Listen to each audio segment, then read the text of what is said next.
दिन की शुरुआत सूरज की पहली किरण के साथ जानिए देश और दुनिया का हाल।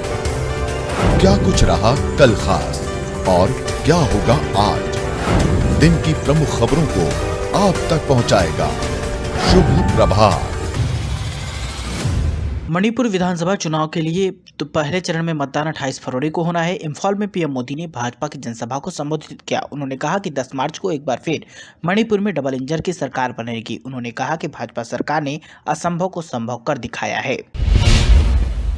दिल्ली डिजास्टर मैनेजमेंट अथॉरिटी ने शुक्रवार को बैठक बुलाई है। इस बैठक में कई महत्वपूर्ण मामलों को लेकर चर्चा की जाएगी। सूत्रों से मिली जानकारी के मुताबिक इस बैठक में दिल्ली वासियों को कोविड-19 संक्रमण के चलते लगाई गई पाबंदियों में राहत मिल सकती है।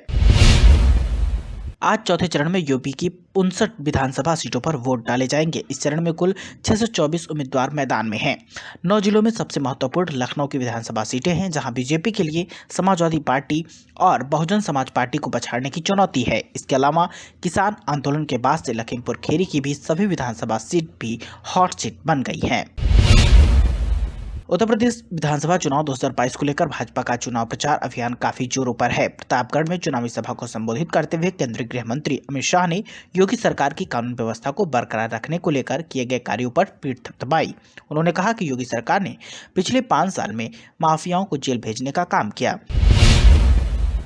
प्रयागराज जनपद के करछना विधानसभा सीट पर सपा प्रत्याशी उज्जवल रमन सिंह के समर्थन में पहुंचे अखिलेश यादव की जनसभा में मौजूद समर्थक बेकाबू हो गए। अखिलेश यादव जिस वक्त मंच की तरफ जा रहे थे, उसी समय सपाई उनके पास पहुंचने के लिए आगे बढ़ते गए। इस दौरान मंच से लेकर हेलीपैड तक बनाए गए बैरिकेड को भी पूरी तरह से तोड़फोड़ दिया गया। इस दौरान पुलिस और सपाइयों के बीच नोकझोंक भी हुई। नोएडा में ट्विन टावर को गिराने का काम शुरू कर दिया गया है। मंगलवार को ट्विन टावर में करीब 250 मजदूरों द्वारा हथौड़े और पॉकलेन मशीन से टावरों की दीवारों को गिराया जा रहा था। देश में राष्ट्रपति का चुनाव अगले साल होना है। राष्ट्रपति उम्मीदवार के बहाने देश के कुछ क्षेत्रीय पार्टियां कांग्रेस का विकल्प तैयार कर राष्ट्रीय राजनीति में अपनी किस्मत आजमाने की कोशिश में है।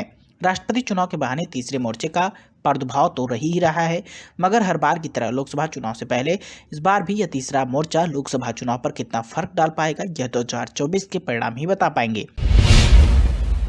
रक्षा मंत्री राजनाथ सिंह यूपी के सिकंदरपुर विधानसभा के भाजपा प्रत्याशी संजय यादव के समर्थन में एक चुनावी सभा को संबोधित करने के लिए वंशी बाजार ज्ञानकुंज एकेडमी स्कूल में आए थे।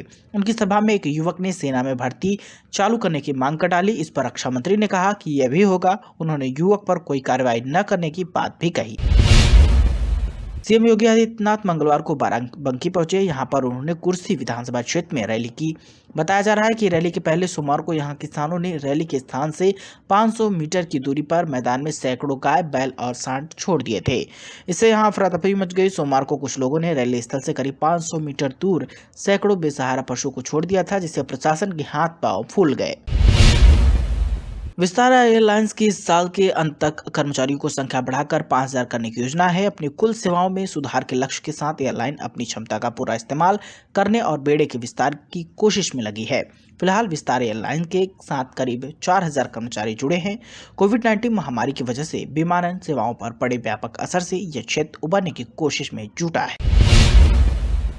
ताजा खबरों से कीजिए दिन की शुरुआत। सूरज की पहली किरण के साथ जानिए देश और दुनिया का हाल। क्या कुछ रहा कल खास और क्या होगा आज। दिन की प्रमुख खबरों को आप तक पहुंचाएगा शुभ प्रभात।